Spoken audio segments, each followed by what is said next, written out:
Hi, welcome to Propel Pittsburgh.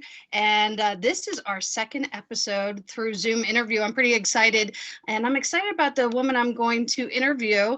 Now, what is Propel Pittsburgh? Propel Pittsburgh is the stories of entrepreneurs. And we're doing this because it's important for you to get to know them and why they're starting, why they are doing what they're doing, how they're helping people, because that's going to compel you to want to support them a little bit more. So these are a series of television programs that highlight local entrepreneurs so that you can understand their why and you're more compelled to do business and support them, because small business is really the backbone of our communities and we need to support them.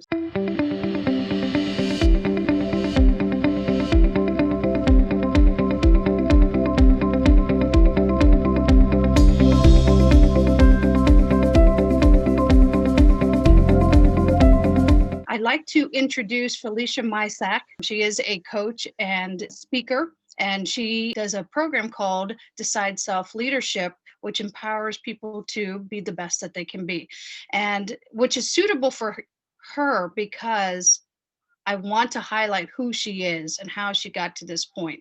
So, Felicia, let's start out with, I first met you, you were just being recognized as a football coach, among some other things. And I started to learn how integrated you were in the community and how passionate you were about your community. So, let's start telling us a little bit more of who Felicia is and how you got to the point that you're so integrated into the community. Oh, thank you so much, Susan, for having me on. I'm excited for your journey with all these shows you're having, and I feel it's a privilege for you to have, or it's a privilege for me to be on your show. So thank you so much for this opportunity. Well, I have been involved with businesses for years, but the one thing I find like throughout every person I run into is they want to feel connected to a location. And that's the same thing with me. I wanted to feel connected to my community. So wanting to feel connected to my community led me to just, you know, wanting to know what's going on. And it's difficult. I mean, when you first move into an area and you're new to the area, you don't know what's going on. It's hard to get involved. So I just started learning about that. Like, how do you get involved? How, if I'm experiencing this, everyone else around me is probably experiencing the same thing. And then, I am a woman of color, and my area does not have a lot of that out here at the time when I first moved out. So it was even more difficult to even see what was going on, and in seeing that, the lack of the leadership, the organizations, like who's there to help, who's there to provide programs, how do I get my kids involved with programs, what's, just learning everything I can about the community. It was difficult. So what I wanted to do was fill that gap, Mhm. help people understand how to connect with their community, regardless of skin color, regardless of, time that you've been in the community. I think everybody should have an access to their community very easily. They should be able to understand, when's the school board meeting, when's the community meeting, when's there's a development meeting, what's going on with our water, what's going on with our libraries, what's going on with our small businesses, you know, uh, and a lot of people, they don't even know where to go. They don't even know how to start. I have a problem with my neighbor. Who do I call? People want to say I call the police for everything. You don't necessarily have to call the police, So there's like little things that you can do it on a subtle note. So I wanted to take everybody through I don't know how to put it, like a low pressure journey on how to connect with their community, and I feel that we were able to do that. It's how do you get people to be civically engaged? How do you get communities to want to know about themselves? How do you get other people to want to move into your community? So, I dealt a lot with perception in this area. So, Mhm. Okay. So I love how you highlighted that you moving to the area, you want to learn about the resources, you found that there was some limitations because of color, and and you saw a need there. But the need for even connections. I love that you highlighted that also. And as long as I've known you, you have always been a person that if It wasn't available, you created it. So that's what I I love about you. That That is absolutely true. I you mean, I don't are know. a you are a fierce community advocate. So, you saw something that wasn't available to you, and so you just created it. So, tell us a little bit more that journey leading into, you know, uh, you know, uh, you create, identifying what resources were available, what weren't, and how that led into you creating some of the resources you have. Okay. So thank you for saying that. Mhm. So that is really big with me because I'm sitting here. I don't like. I'm one of those people like if a door closes, it's probably for a reason. You know, if I go here and I knock at your door and I say, "Look, I'm interested in being involved. I would like to volunteer or maybe put an application in to work." And if they say no, that's an opportunity for me to go ahead and create something on my own because I know most of the time I'm not the only one who's interested in doing something like this or getting involved. So that was one of the biggest things that happened. You know, I went out and I wanted to volunteer somewhere, and they were not looking for someone that looked like me because I would not speak to the people that they were looking to connect with. So didn't make any sense to me. So I just decided, like, let me go ahead and start my own thing. And it's not, I didn't have the right last name. I didn't have the right, family connections. I didn't have the right look. I mean, sometimes, you look too young, you look too old, you look this. There's always some type of limitation that's going to come at a person. And what I did was just say, you know what, you close the door, no problem. It just gave me an opportunity to figure out how to get it done. Mhm. Because I felt, I'm one of those people like if that vision's in your head, it's there for a reason, and you just have, and not everybody can understand it. So you have to bring it out. You have to give it to the world. You've been given this idea, and it's how do you bring that out? And as soon as you bring it out, as soon as you work on it and make it and produce it, then you're like, I think blessings are unlocked for you. So, I had the idea. To connect the community by, writing, by telling stories, by doing videos, by creating events. And every time I did it, another blessing was unlocked. Like, funding came, another blessing was unlocked. Networking came, another blessing was unlocked. Business came. I mean, it was just nonstop. Of just as soon as I actually went forward with my idea, and didn't think of it as like I'm doing it because you hurt me or I'm doing this as a revenge thing. It was just saying I was doing it because my heart's in the right place and I know this is a necessary thing for this community. Everything just fell into place.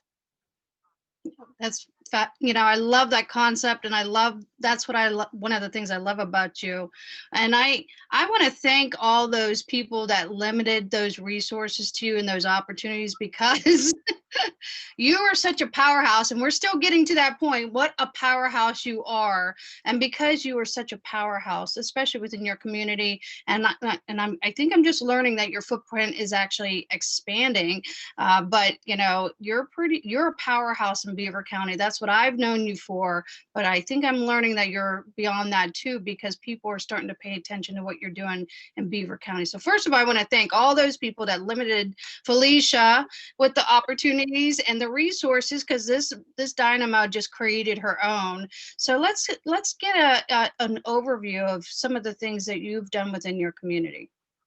So in my community, let's see, I created a online resource that gets about, I think a highlight. I think the most we got in 1 week was over 60,000 engagements.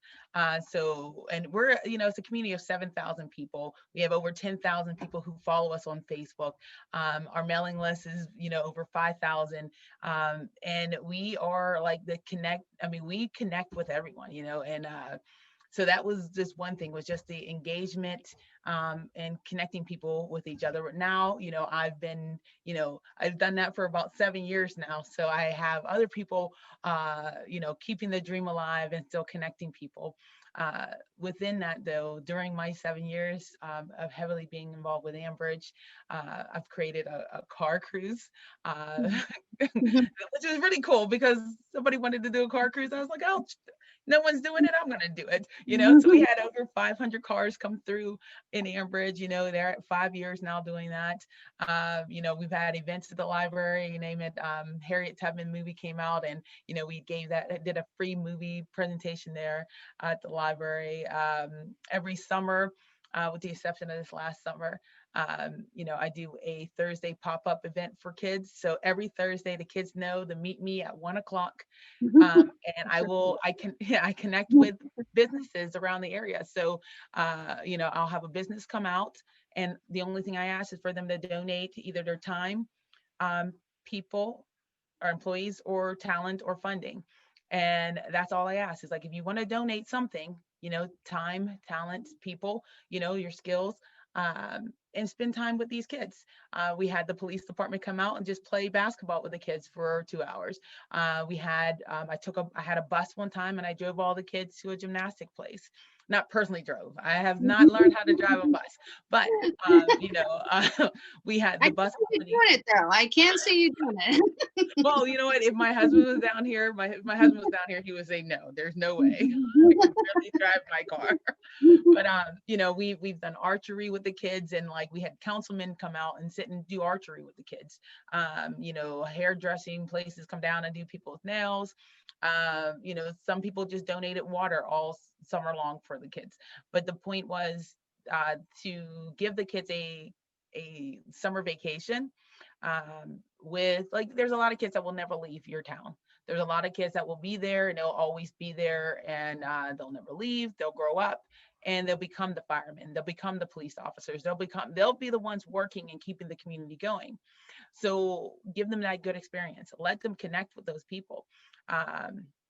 So that's one of my favorite ones, because I've always had that dream to have a bus and then just tell the kids we're going swimming, and it's something little, but at the end of the summer, I give all of them pictures and they can remember it. We had a karate place donate 2 hours just so the kids can come and learn karate, so it was their skills, and I love it. I absolutely love that. That's one of my favorites. But outside of that, there's a couple other things I've done throughout the years. I would do emerging leaders programs through my Decide workshop. So that means I come out and I do a leadership program with everyone, and it's all about learning how to amplify that leader within you and bringing it out. But I'm involved with the community. I pulled back a little bit because now, before I was coaching outside of the community, but now I actually officially do sports coaching within the community. So I'm the head track and field coach for my school district, and I also am an assistant football coach in the school district. So a lot of the other activities I was doing out within the community, it's now my energy is funneled towards just coaching the sports teams. So. And I love that about you too, that that you're involved not just within the community, with your neighbors, but even with the schools, with as a coach. So describe to us, what's it like being one of the few female coaches? I don't know of any others. You probably know those numbers, but one of the few female coaches, at the school that's at Ambridge, correct? Yeah, I am the only female football coach there. And I was the first female football coach in Moon. I don't know if they have another one there now or not, but there's not a lot of us who are coaching in the area, football. But I've been coaching for about 10 years now. I've done it with pro camps, and that allows me time with, I've done the Ben Roethlisberger camp for a few years. I was Mm-hmm. very happy. I know this is like, Mm-hmm. I'm not a big person with accolades and stuff like that, or like, like, oh, I got this award, but like I was coach of the camp at Ben's camp. So I was like really excited about that. So, well, it shouldn't be a big deal, because, I go and I do it just because coaching is like my gardening. Like some people crochet, some people cook, some people garden. Like I love the coach sports, and just to see somebody just move forward in their life, and like you give them one little piece of advice and then they apply it, and then you can see when they use it and they turn back and look at you, dopamine. Like seriously, all those good rushes come through you, and you're like, yes, it worked. But but anyway, I got mine when I got a little Mhm. All it is a certificate saying, coach at a camp and you get a picture with them. But it was like, that was a hard day that day, because his camps pull like 300 to 500 kids. And, it's a lot of work to, coach football. And I'm a defensive coach and he is offense. So like I'm Wow. learning some of the offensive stuff as I'm coaching it. But but yeah, it's different at times, not with the kids. It's always different when you're dealing with other coaches. Kids can care less about the fact that I can birth children.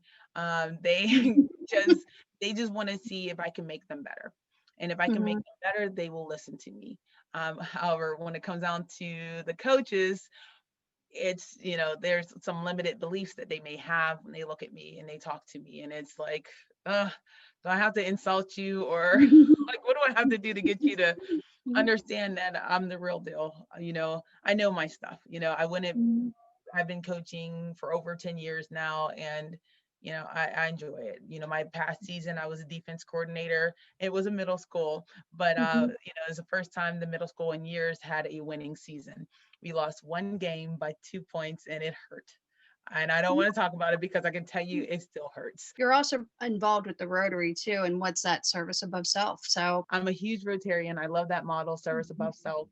And I that's why I don't like to point out all the things that were. well, I'm glad I drew just a little bit out because it really gave a little insight on how integrated you are in the community, and you really are involved in a lot.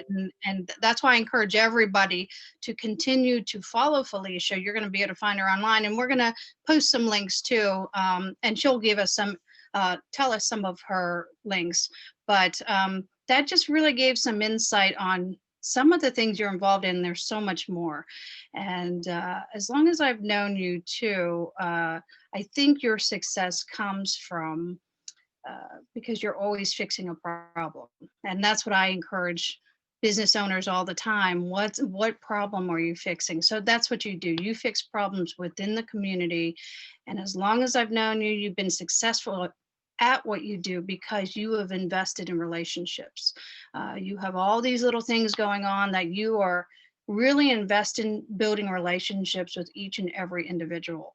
So when you do something, there's so much support for whatever you have done because you've invested in those relationships. So, and I want people to know that about you because, you know, uh, that's where your success comes from. So That's the now key. I know that leading up to, I know your business, well, you're a coach and you're an empowerment, or you're a speaker and an empowerment coach, and you put together a program called Decide Self Leadership. Now, I know that you led into that because you've been a coach for so long, and you've invested a lot of relationships. So you really know people. So this made sense for you to start this program. And so tell us about how you're helping people with this program. Oh, well, when you think, thank you. I am huge on relationships. I think that's like the key to everything right now. Like Mhm. you have to have a relationship with a person because there's so many things you can do out there in life, so many people you can deal with. Why would somebody want to deal with me? And it's because I created that relationship with them. And I think about that all the time. And when I do create relationship with people, they ask, how are you able to do everything? How are you able to get these things done? And it comes down to the fact that I made the decision. I decided that this is what I was going to do. And that gets you 50% of the way. Once you make that decision to do something, you are 50% away from your goal, right? And it's that touchdown that everybody's trying to reach. And then I break down that word decide into three sections. Like I use decide as an acronym to move people forward towards their touchdown, towards the end zone. And and I do it in three parts. I deal with people with self-awareness, self management, and self motivation. Those are the three things people need to accomplish any of their goals they're trying to get to. And, my whole thing is to help them with that self leadership, that gain. Like, I think when they gain self awareness, they get that clarity of their goals. And then, like, I help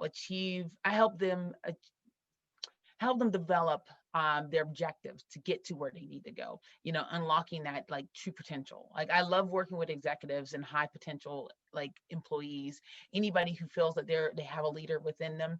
But at the end of the day, everybody needs a little bit of self leadership, because I think nowadays, like that's what we need to do. We need to work with people, because your personal development and your professional development all comes down to whatever's within you, and within you is that awareness of self. Within you is how you manage yourself. Within you is how you motivate yourself. And that's what Decide is all about. So I go out, I do keynote speaking on those things. And I also have a workshop. And my workshop, as you said, was Decide Self Leadership. Mhm.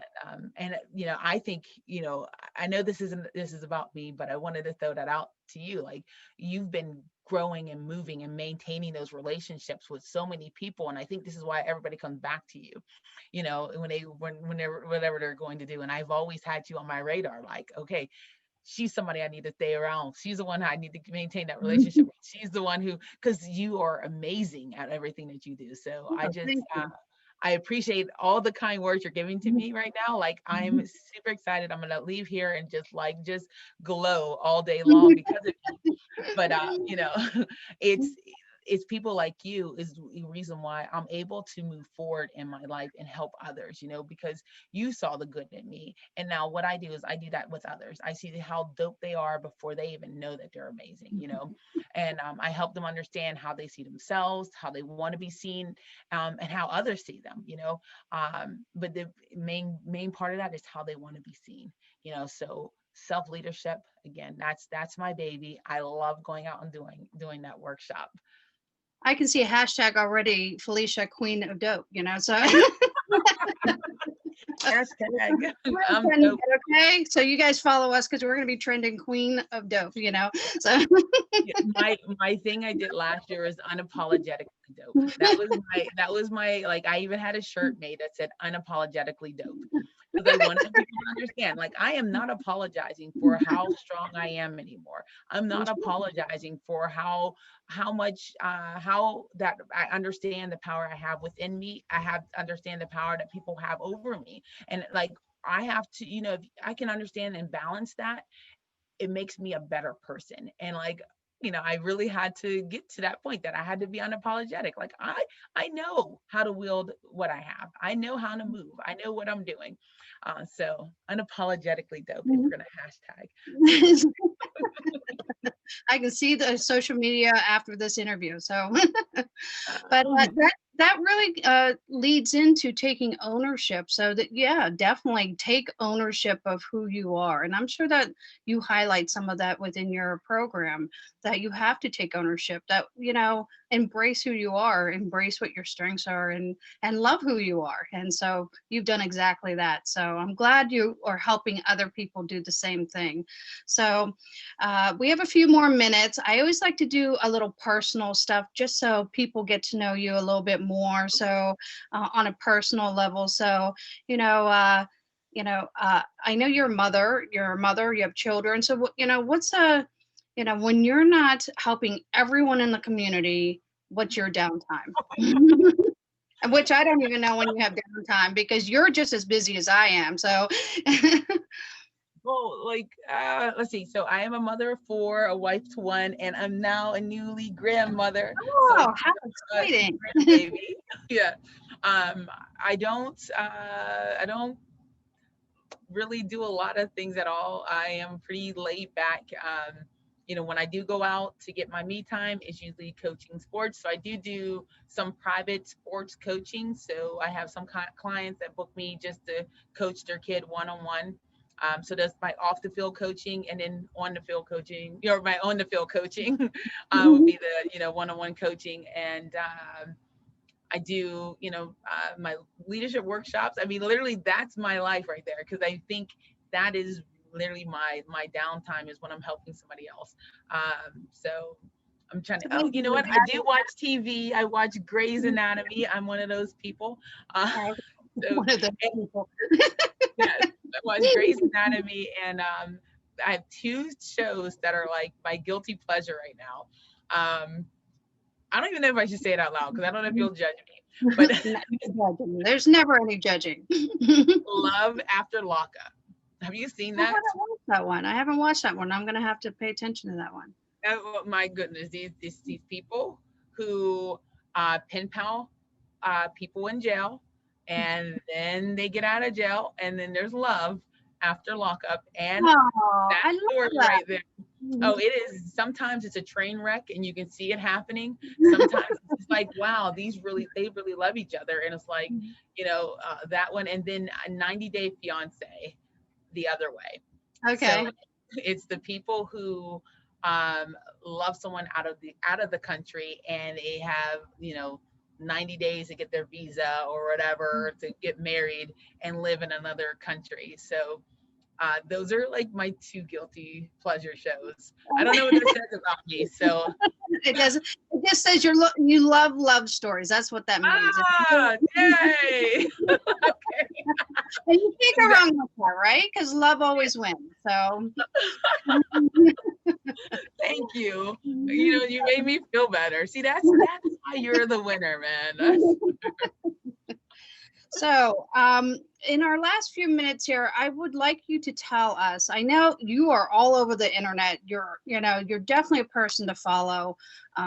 So, if people wanted to connect to you, how would they do that?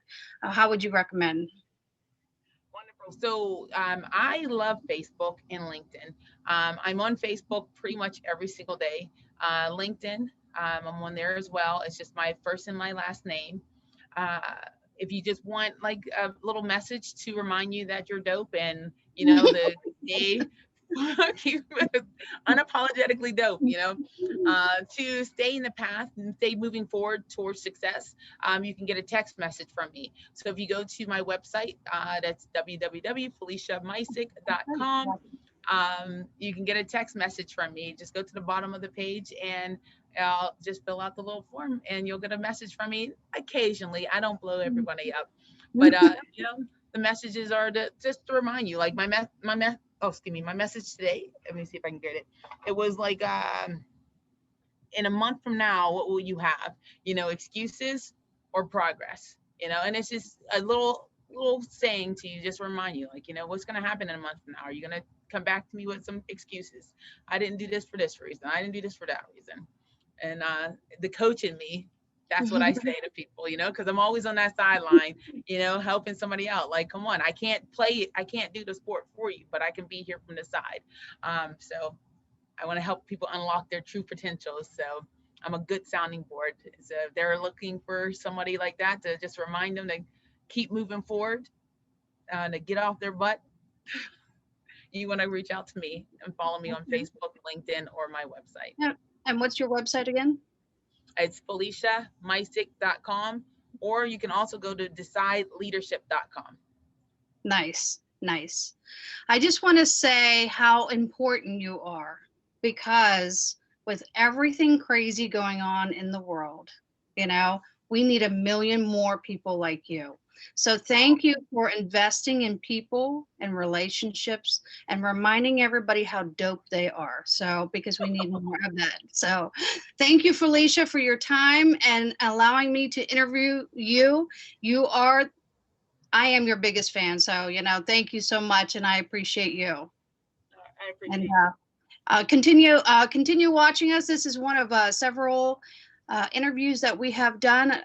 You can watch this on YouTube. This is produced through Bethel Park TV. So it will be on several Verizon Comcast stations, along with YouTube for Propel Pittsburgh and Bethel Park TV. I'm sure you'll see it on Felicia's YouTube channel too, along with some others. So there's lots of places you'll find it. All you have to do is Google Propel Pittsburgh, and you're going to find her interview. But we also find all the other interviews we have going on. So continue to watch us. We're growing, and we're helping people, and we're telling our stories. Thank you for watching.